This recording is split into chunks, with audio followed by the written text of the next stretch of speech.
I'm back with some rather concerning stories today. I want to start things off with this flash flooding that has destroyed multiple thriving communities in Texas and caused an unimaginable loss of life on a day of celebration. A devastating situation in central Texas tonight. Within the last hour, we've learned that at least 25 people have now died after a month's worth of rain fell in just a matter of hours. Because right now, devastating and deadly flash flooding is sweeping through central Texas with at least 20 children missing from a summer camp in the area. Now, you gotta understand, flash flooding is not new and it isn't always deadly. But what we saw in Texas is downright horrifying. According to some sources, in just a few hours, some of the areas had received an entire summer's worth of rain, and of course, the effects were fatal. None of their weather forecasts called for the amount of rain and flooding that we're seeing. The Guadalupe River rising about 26 feet in less than an hour.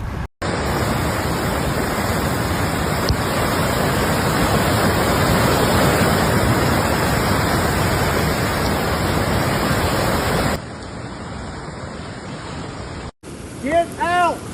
Get out of your car! Oh my God.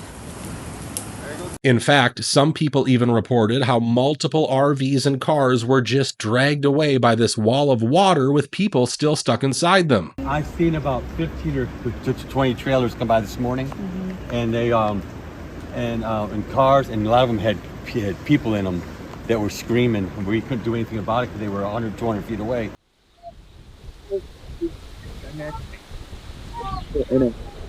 So many people. And since all this rain came down in only a few hours, most people didn't even know what hit them. The park rangers had to visit campsites and wake people up before it was too late. Oh my God! Police went door to door, waking up residents who live along the river and telling them to get out. They just woke us up. Right on time. This is the river. The river went way down there. Look at this. Look at this.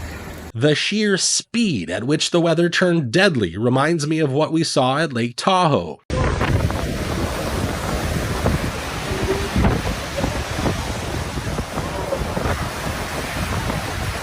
You can clearly see that something strange is happening with the weather. I mean, one of the areas near Kerr County received 6.5 inches of rain in 3 hours, and that's a once-in-a-century event. And this comes less than a year after the U.S. was hit by 2 back-to-back once-in-a-century storms. I mean, at some point, we gotta start asking why all these extremely rare weather events are taking place every other week. Of course, it won't come as a surprise to anyone that multiple counties around Austin have seen cloud seeding operations in their skies. People were even reporting strange blue rain in some of these areas only months ago. Hey, we're camping in this beautiful state park in Texas, and it's been raining, and the water that's coming out of the sky is blue.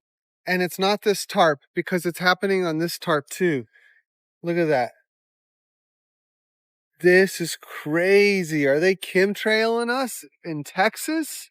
Now, the experts tell us that the area needs cloud seeding because there's not a lot of rain there, and that's true. However, just last year, there were warnings that cloud seeding could be responsible for flooding in dry areas. In fact, after the flooding in Dubai and Oman, the cloud seeding came under fire.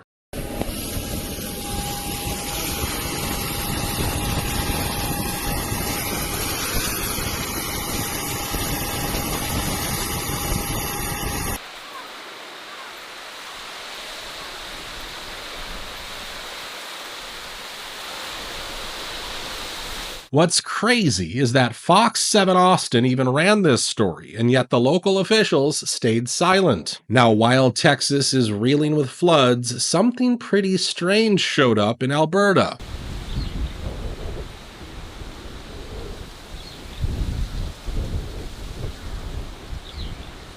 This strange ball of light stayed over the field for about 20 seconds, which is insane. The cell phone video was captured an hour northwest of Edmonton by Ed and Melinda Party. It shows the ball of light for about 20 seconds before it disintegrates. Now, before going any further, I want you guys to hear what the experts have to say about this. You can get that plasma itself or region of plasma to just linger for a little while. What are the right conditions to actually make this phenomenon happen? We don't know, because again, it's such a really rare event and it's not very well understood. So they're calling it ball lightning, but they don't know much about it. If you've seen my last video, you'll know that this vague explanation sounds exactly like what they said about those sprites seen over Japan and other areas.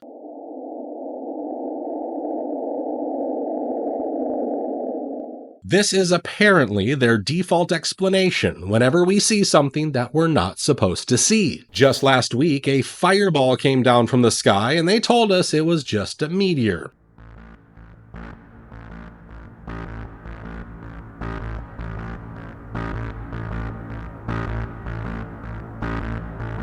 I'm starting to seriously question this meteor theory after seeing this ball of lightning. No wonder why people in Southern California are starting to write giant Qs in the sky.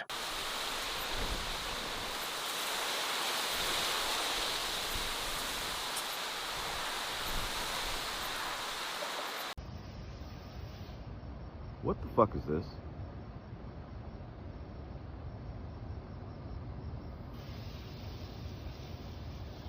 What the fuck is this?